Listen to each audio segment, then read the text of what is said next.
What is going on, everyone, and welcome back to Kart 6T3, or if it's your first time here, welcome. My name is Ben, in case you didn't know that already, and how would you if it's your first time there? I think I've done that joke before, but it's okay. All right, I had my first UAS race last night, went out to a track, and it was one of those tracks that I thought, this would be a good tire video. This would be something good to discuss about tires because the track was, it read hard, it showed hard and dusty, but I chose not to run a hard tire on that, and why would I do that? So I thought it also would be a good time to talk about this. Reading tires after a run. What can your tires tell you about that? So I showed up to this track and I had prep tires for a different track. They were a little softer than what I was needing. I went out and practiced and they weren't that bad.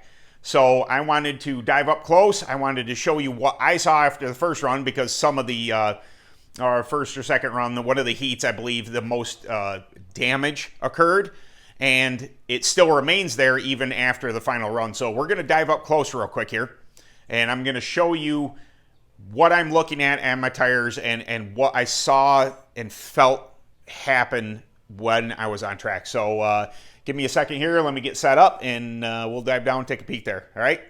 1 second. Okay, everybody. We are taking a look at my Vega yellows from last night's race. Now, the track we ran at was Kroger Creek in New York. Ephrata, New York, Kroger Creek. It's out east of me. Anyway, 3.5 hours from me.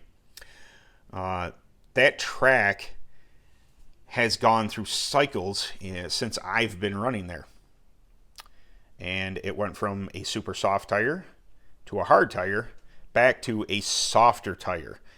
So these may have been a little too soft for running, but I'll try to explain here the best I can. We're going to get a close-up here. Do you see this texture here? This is the tire starting to give up. This is what I consider max grip.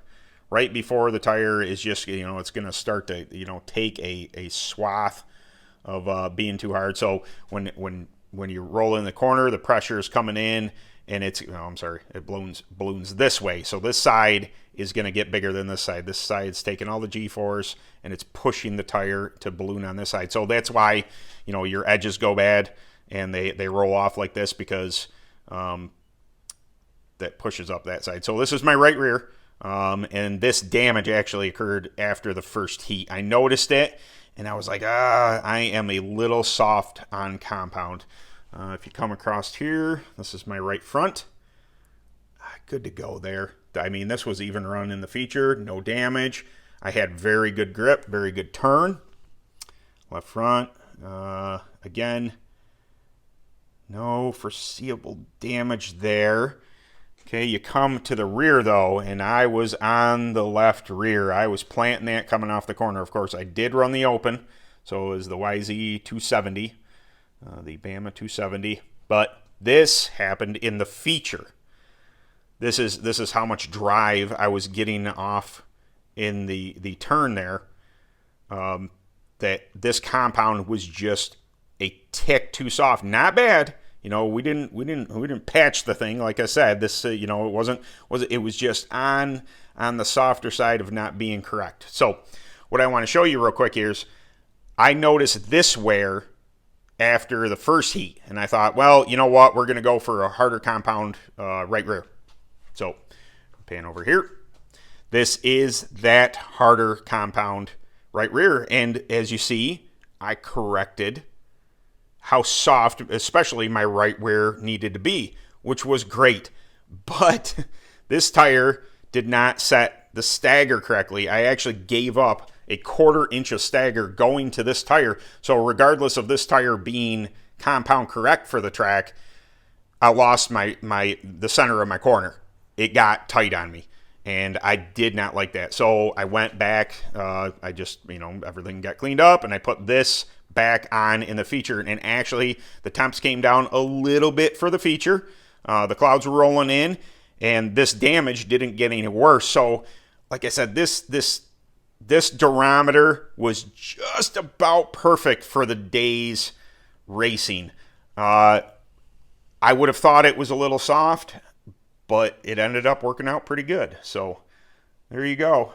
We're gonna bounce back up for a conclusion, and yeah, see you in a second. Okay, there you go. We are back from diving down there. Those are my tires from last night. So it kind of, this video, just sometimes videos pop into my head. I do have requests to do videos, but sometimes I think what is currently on my mind is a better idea because it's fresh, it's ready to go. I don't have to put a whole lot of thought into it because I can just read the situation. So I was cleaning the cart, getting the UAS ride all cleaned up and everything. I got, I was cleaning tires, making sure those were all pretty for next time.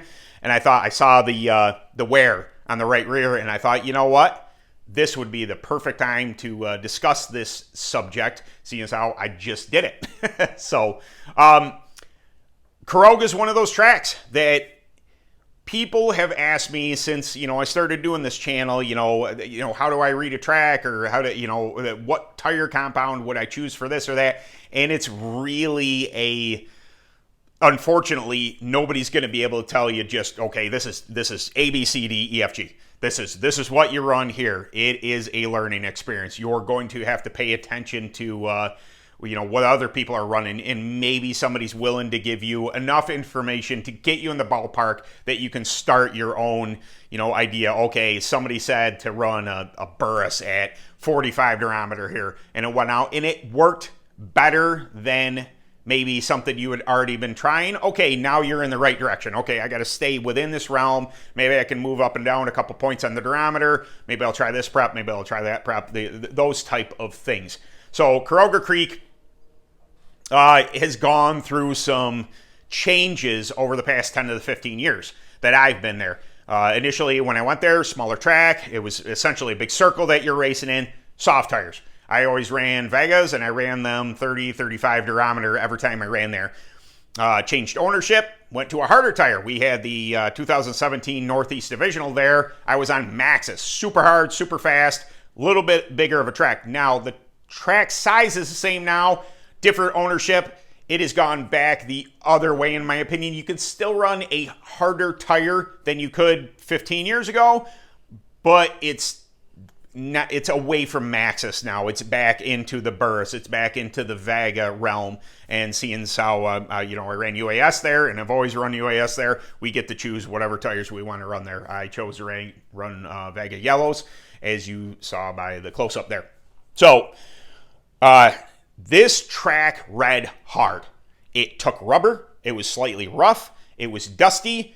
Everything tells you Maxxis. Everything tells you hard Burris, 55, 60 durometer hard Burris. I can tell you that I didn't see the wear on the slightly softer Vegas to tell me to start to change. There could have been a point. Richard that I was racing with, he went to a Burris, which was harder, and he prepped them fairly heavy to bring them in quicker, and it just was not the case. They didn't react the way my Vegas were already prepped. So it was one of those cases where normally I would tell anybody hard track, hard tire, soft track, soft tire, but in this case, this track was it was a medium-ish taking rubber, but I still didn't want to give up on my soft compound, being I didn't see the wear happening that would have happened. I wasn't blistering my right rear. So if I had come in after a run, after the first heat or second heat, and saw I was just, melting down the right rear, I would have said, all right, we're going to have to give up the stagger issue. We're going to have to go to the right rear, harder right rear tire there. So, hopefully I didn't confuse you all. I wanted to show you what I'm seeing. I raced last night. This is what I saw. I thought, you know what? We're going to address this right now, get it out to the people, and maybe it will help somebody kind of, what you're looking for, what you may want to stay away from, that type of scenario. So, all right, guys, I hope this video was useful to you. If it was useful to you, did I say that right? I hope this video was useful to you. There we go. You could hit a like, that would be awesome. And even better, if you didn't mind subscribing to the channel, that would be awesome as well. So I guess that's all for today. We'll see you in the next one.